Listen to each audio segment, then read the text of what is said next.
l'objet des directives anticipées, je partage avec vous l'idée que ça renforce la maîtrise. Mais néanmoins, ça peut être intéressant d'y réfléchir et d'en discuter avec des personnes que vous rencontrez, parce que c'est un sujet de discussion. Je vais vous raconter une petite anecdote de comment j'ai écrit mes directives anticipées. J'étais à Europe 1 et faut être clair, à un moment donné, quand il y a eu la révision de la loi, il y avait des côtés un peu tactiques, pour surtout ne pas aller vers l'euthanasie et le suicide assisté. Et donc, un des éléments tactiques, c'était d'aller vers les directives anticipées, parce qu'on ne pouvait pas tout changer quand même. Et donc, j'avais dit, oui, j'ai écrit mes directives anticipées, et j'ai dit ceci, très bien. Et je les ai données à ma femme. Bon, l'interview se passe, je sors du studio, le téléphone sonne, c'était ma chérie tendre qui m'appelle. Dit, elles sont où tes directives anticipées? T'as quand même pas fait ça? Bah chérie, je rentre, je prends le train, j'arrive. Je ne les avais pas écrites.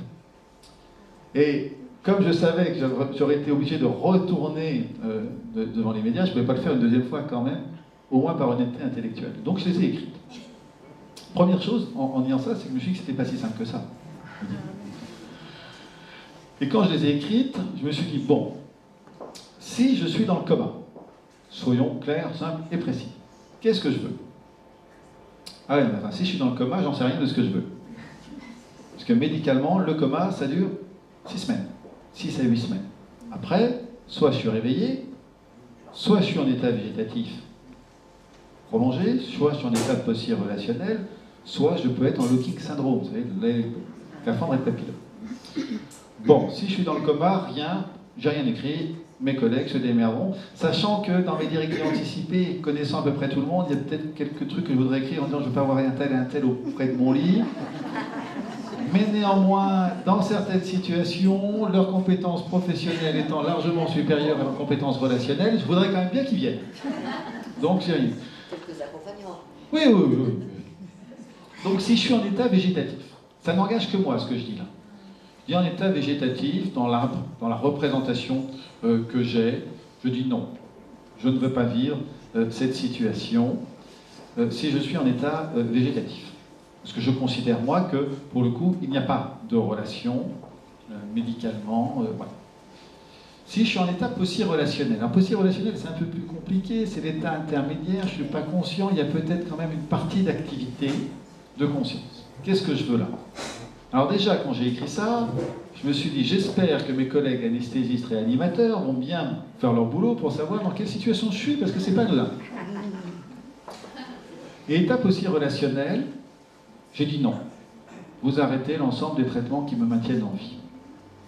Et quand je le fais, je ne l'ai pas fait pour moi, je l'ai fait pour les autres, pour mes proches, parce que je ne souhaite pas faire vivre ça à mes proches. Je ne souhaite pas qu'ils passent des années auprès de mon chef. Et là, je suis dans une forme de maîtrise. Et je l'ai écrit, je l'ai signé, j'en ai discuté, tout le monde le sait, donc finalement, il n'y a plus besoin que je les écrive. Et dans ces cas-là, je nie à quiconque de revenir sur ce que j'ai écrit.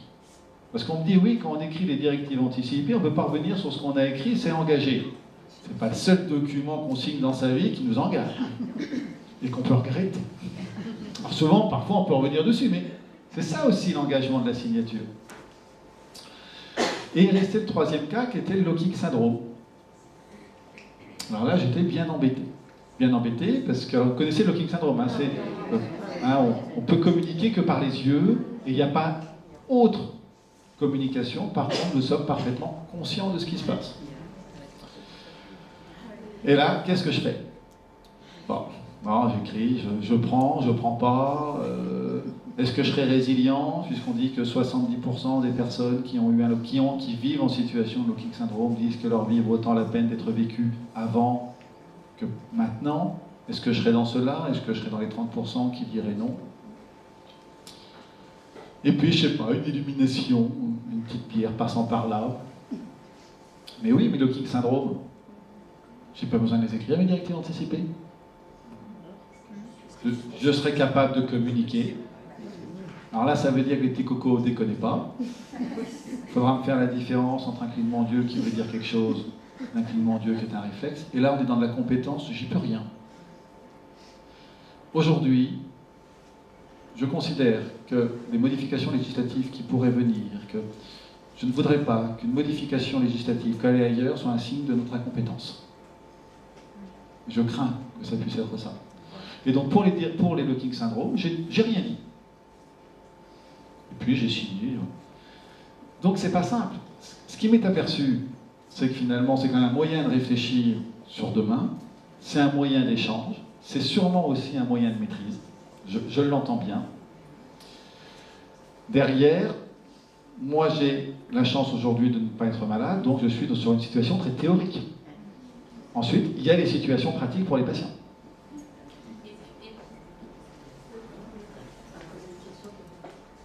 Juste pour rebondir, vous êtes aussi médecin, donc vous avez une connaissance des situations possibles que nous tous n'avons pas, le commun des mortels.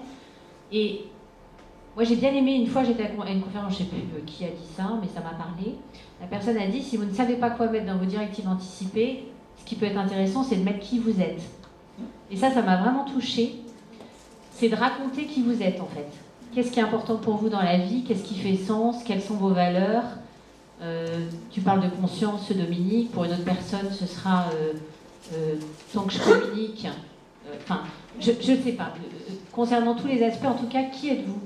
Pour que les médecins, quand ils lisent ce document, au moins, voilà, que ça vous aide dans votre approche collective, que ce soit avec la personne de confiance ou les soignants. Et ça, j'ai trouvé ça vraiment intéressant parce que je me suis dit, moi en tout cas, j'ai énormément... Je vous dis, au départ, j'avais écrit des directives très détaillées au moment de notre formation.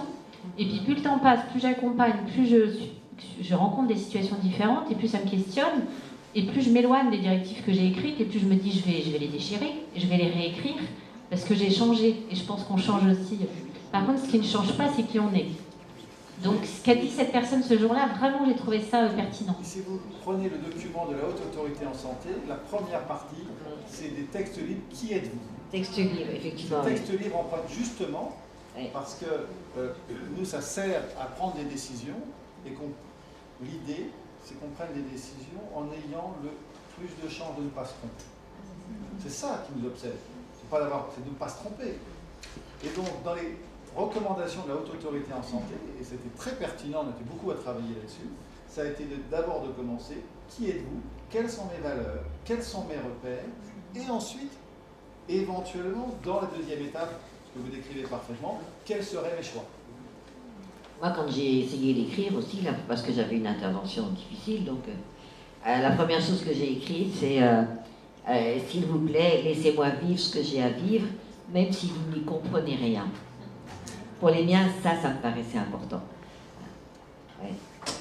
Après tout, mon histoire à moi, telle qu'elle peut s'écrire dans cette fin de vie, sachant pas ce qu'elle sera, avec la confiance quand même, effectivement, dans les personnes autour qui ont des compétences. Après, il y a des petites choses autres.